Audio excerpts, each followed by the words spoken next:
Hello, Ken. How are you this fantastic evening? I am spectacular. Daniel, how are you doing tonight?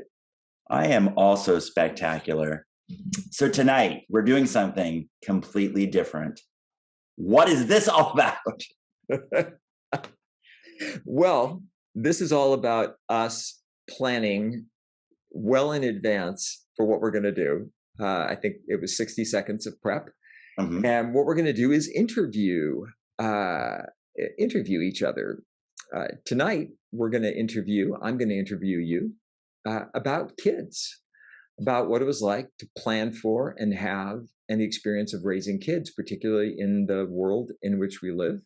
Mhm. And that's what it's about tonight, Dan. So, question number one: is this something that you always knew that you wanted? Did you know that you wanted to have a family? And if so, was that in your mind as you were dating and thinking about the woman that you were going to marry?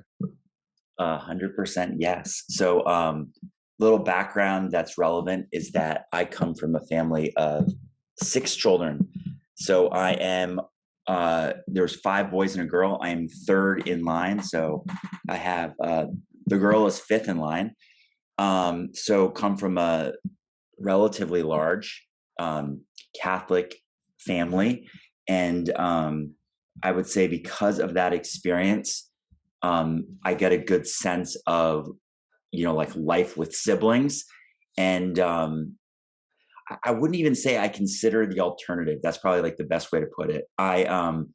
It was almost like the model of my life was set by what I experienced just growing up, right? And if somebody would have asked me at a very young age, just said, what is your future life going to be like? I would say, I'll get married and have kids. If somebody would ask me at a young age, like, how many kids will you have? I'm not sure if I would have had a good answer. Um, I probably was what was ingrained in me at all times was um, that if you only had, well, I'll say what was ingrained in me in a young time, and then I'll say what I think now. So at a young age, um, we had some neighbors who had two kids, and for whatever reason, it was always like whether it was said out loud, it was inferred somehow that if you only had two kids, it was somehow selfish. Like, oh, only two kids. That was like the minimum requirement. Like two kids is the minimum. So if you only have two, it's almost like, come on, you should have at least three. So probably back then, I would have thought three kids was a minimum. So you're not just average, like, two kids scenario. So that's the first answer. I would say later though, like this is actually very recent for me.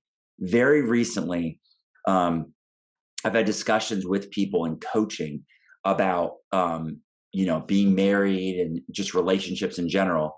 And one of the things that I've landed on is if you are not planning to have kids, you should not get married. And that's more of a topic that I have my like feelings about marriage and relationships. Not as much relevant to this, but the point is that I think what connects is that if you're going to get married, I think you get married because you want to have kids together.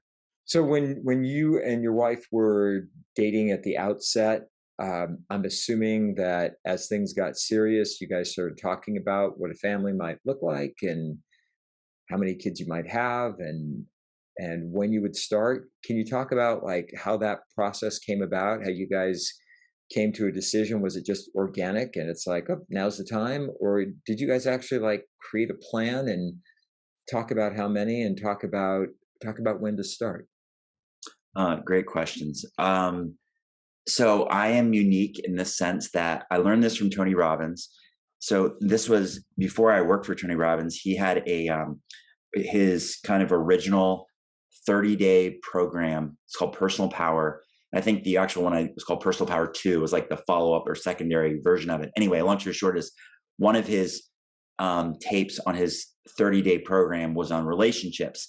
And I'm paraphrasing how he said it, but he pretty much told people to get really clear on what they want in their future spouse. So he would say, like, write it out, like make a list of everything you want. And I did that. And I still have that list. And I'm paraphrasing the number here, but my list was like 42 items on the list. And one of the items on the list was that my future spouse would want to have, actually, I think it said want to be a stay-at-home mom. So definitely knew I wanted to have kids, and I wanted to find someone who wanted to be a stay-at-home mom. I hadn't clarified what that meant, and I'll tell you what it ended up meaning for my relationship. But what it meant to me was that my mom waited until the youngest child was in full-time school before she ever went back to work. I think she worked until kids, and then basically was home with any time there was a young kid, which in our case, there were 6 spread out every 3 years. So for however many years, that is 18, 20 plus years of always having a young one, right? Like pre-kindergarten-ish, she was home. And then once the youngest was in school, then she'd work. So I always thought that is ideal. And my reference situation was that I would look at other kids who'd come home. They used to call them like latchkey children, who would come home to an empty house, right? Once they were old enough. When they were really young, they'd have like a nanny, or they'd go to a babysitter or go to daycare after school, stuff like that. And I always felt bad for those kids. I was like, that stinks, right? And anyway, I could go down so many rabbit holes with this, but the answer is I always knew that whoever I was going to end up like marrying would want that for themselves. It wouldn't be something I would have to convince them of. It wouldn't be like, hey, here's an idea. What do you think of making this your plan as well?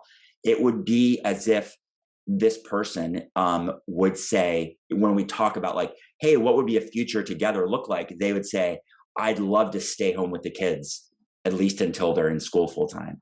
And that happened to be what my wife's thought process was as well. And right now, fast forward to where we're at in our lives, she's a kindergarten teacher. So she is like, I feel like it's her calling in life is to take care of young children. So it's almost like perfect. It's like she took care of all 4 of our children and took care of them until, it's still after. But like, and then when she went back into a job or career, she became a teacher, and she was a teacher at the school they were at. So she was able to drive them to school and drive them home from school because she's teaching at the school where they're at all day long.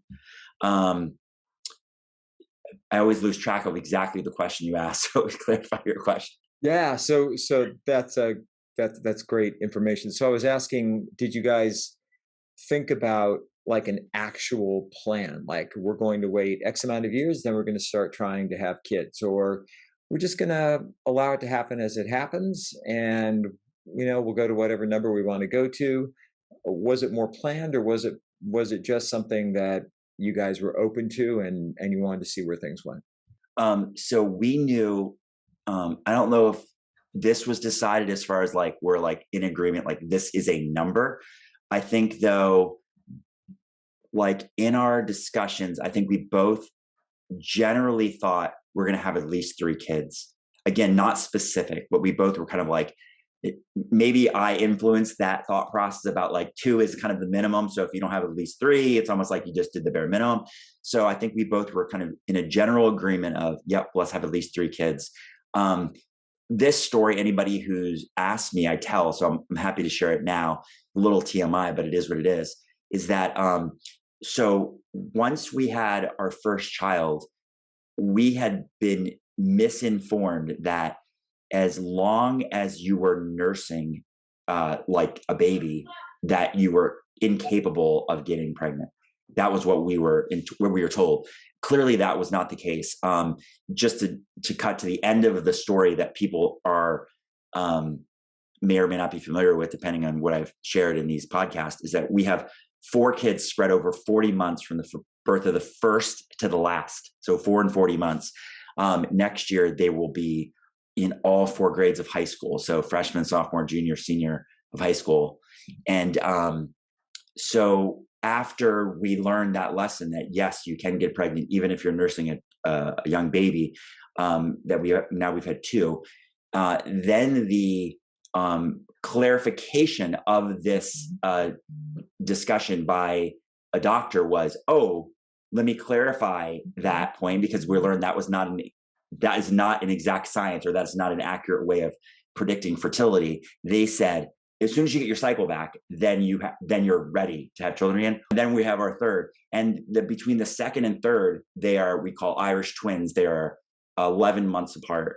So that was even crazier. It was one of these things where once we had three, we kind of met our minimum requirement. Our thought process was we now have three children in a very short span of time, 3 and whatever number of months that is, that we said to ourselves, if we are going to have any more, we should not have a gap. And we see that a lot in many families that I knew growing up, where you'd have like a 10 plus year gap between what they thought was the last, and then later this surprise baby. So once we had three, we decided, yep, let's have a fourth. And then that's the biggest span. It's like, let me think about the months, like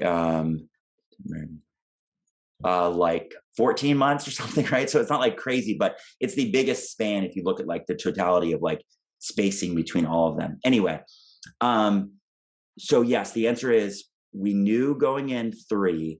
And then once we had 3, we said 4.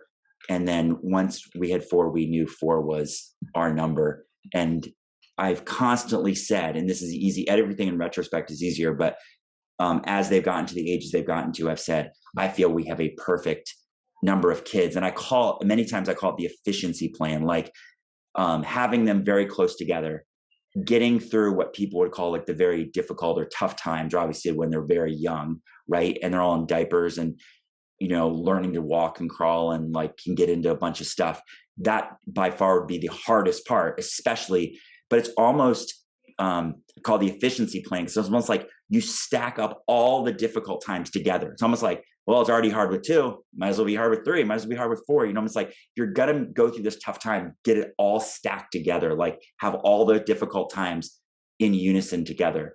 And we always joked about it, and we're in it right now. It's like, imagine when we have 4 teenagers, and we have 14, 15, 16, and 17 right now. So the last thing is maybe the most complex, and that's raising kids. And I've seen this with a lot of friends. There's sometimes, I don't know if it's often, but sometimes a struggle between parenting styles. And I've seen it like at the earliest stages when parents will be arguing about, do you just let the kid cry, or do you pick them up and hold them? Is it, better for them to just sort of struggle through it, or do they need comfort in that moment? And then as the child gets older, are we going to let him make mistakes? Are we going to let him, scrape a knee? Are we going to be super protective helicopter parents? And of course, as they get older still, what do we want to do to instill values in them? And I'm wondering again how you two approach that, if you just seem to be like in agreement naturally, or if these were conversations that you guys had where you consciously thought about, here's a style of parenting that we want to adopt, here's the way that we want to raise them, here are the values that we want to instill. And were there any conflicts around that, or did you find yourself to be in accord? There were definitely discussions, and I love this saying, is like, how to make God laugh, tell him your plans, because I laugh now at any newer or parents of younger children, especially when they look at, if we're ahead of them, let's say like, we have teenagers and they're dealing with 5-year-olds, right? And they'll like try to offer up advice of like how to deal with teenagers. And I kind of laugh internally at them thinking, you have no idea, just like I had no idea, right? Like you almost can't plan past, like you can't plan very far in advance. It's almost like the best teacher is always experience. So for us, did we have plans? Absolutely. One of them, let's go back, this is all like ancient history now, but is sleeping. So like one of the things that we had heard about and read about and seen some experiences of siblings and friends and stuff was, do you let your baby, it's called self-soothe, like do you let your baby cry itself to sleep? And thank God we got either the right advice or read the right thing where we did that for all 4 of them. And it was amazing. They all just, it stinks because almost every parent has a monitor where they're listening to their kid cry, or they're hearing it through the door, whatever. and there is just that thing of like, do you feel like you're being a bad parent because like who would, even though you're not doing anything, like who would instill this? Why wouldn't you go in and help them, soothe them? They're crying out for your help them.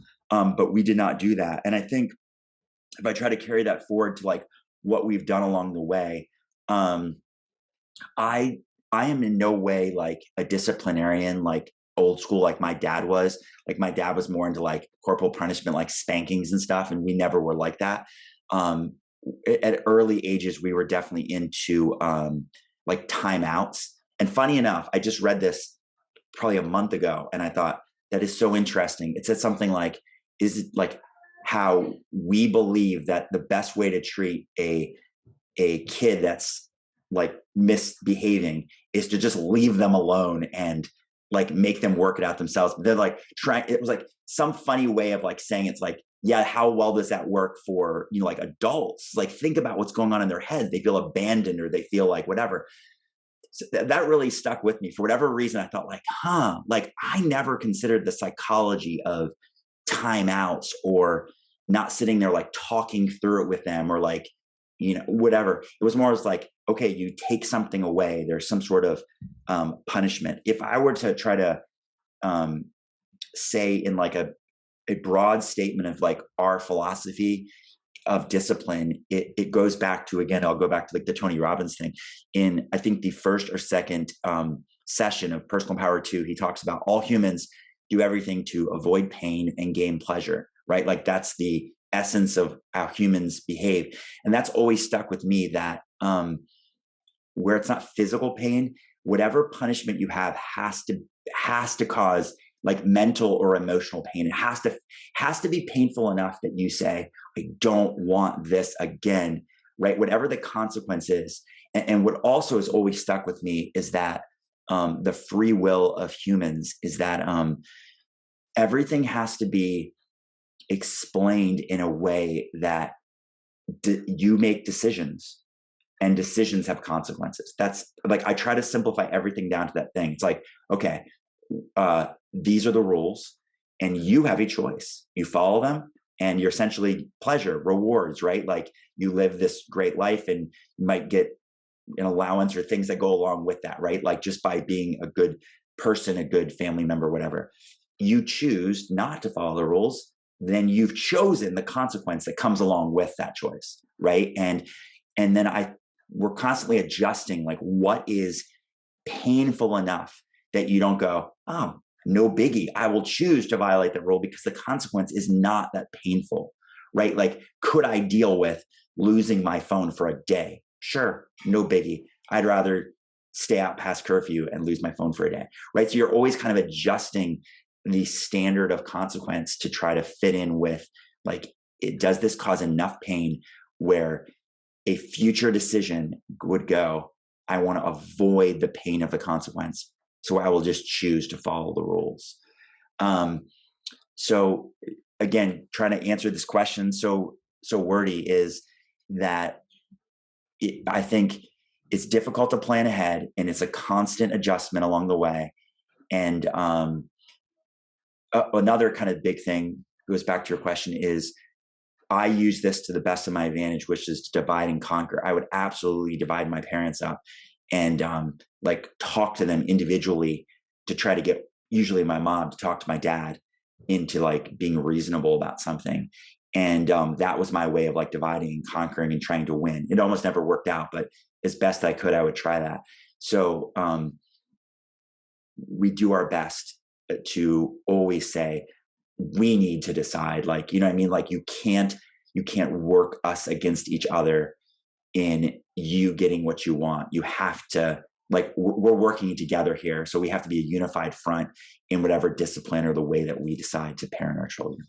I love that last piece because it's reminiscent of what I tried to do, and I think what probably every kid tries to do in terms of the divide and conquer thing. And I remember my parents were just onto that so early. And the simple question was like, "Did you ask your dad already?" "Yes." "What did he say?" "No." Then the answer is no. Yeah. And yeah, it was just it was it was actually really great as I look back on it, really great to actually have them be a united front because it gave me confidence in them. I didn't realize what it was doing at the time, but I I actually liked the structure and the boundaries and the fact that they spoke with a united voice even when they weren't together. And that gave me security as a kid. Well, I used to always ask my dad why, and he'd say, "Because I'm your father."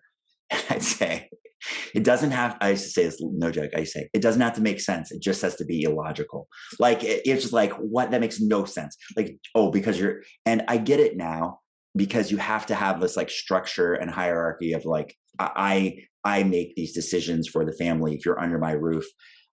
So it is difficult, and again, it is, if any person were to tell you they got it figured out, they're just misrepresenting to you, pretty much lying to you, because it is a constant work in progress, and it is a it is always just like trying to do better, trying to adjust, trying to fix the things that didn't go right before. And the hardest part is if you have any, which I think most parents do, any compassion, empathy, understanding, you think about yourself and how you were at those ages, if you can recall that. And you tend to back off of punishments because you go, am I being too extreme here? Is this too much pain? Right? Because you're going to get along the way, especially if something's like a week long punishment, let's say, you're going to get these like, you're ruining my life and you're making it difficult and all these things that come along with it. So you're weighing this like, do I hold firm or do I adjust? Right. And which one is the right one? And there's no right answer. It's subjective, but it is a constant work in progress. That's great. I'll end with one quick thing. One of my best friends, when he had his first child, we went over to the hospital to see him and his wife and their newborn, and he's standing there holding the baby, and he's smiling and he's so happy. And he leans over to me and he says, "I have no idea what I'm doing." Totally and, true. and I thought that just it summed it up perfectly. And they ended up raising a couple amazing kids. So I'll end with something I think is really funny that I see this all the time, especially again with like new parents. Is and I get it. I was probably exactly like this. Is this rush to get the nursery ready, right? And or to like baby proof the house, and it's like nobody reminded them. It's like, do you realize that this baby is pretty much like like a slug that sleeps all day for the first whatever, and then even then it's not even going to be crawling for a really long time. It's not going to be walking for a really long time, but it's like everyone's like, rush, hurry, hurry, the baby's coming. It's like, yeah, you still got a lot of prep time from the time the baby comes until any of these things are relevant to your life, like, but anyway, I just think it's funny how people plan. that's perfect. Thanks, Dan, for sharing your parenting wisdom. Appreciate it. Absolutely.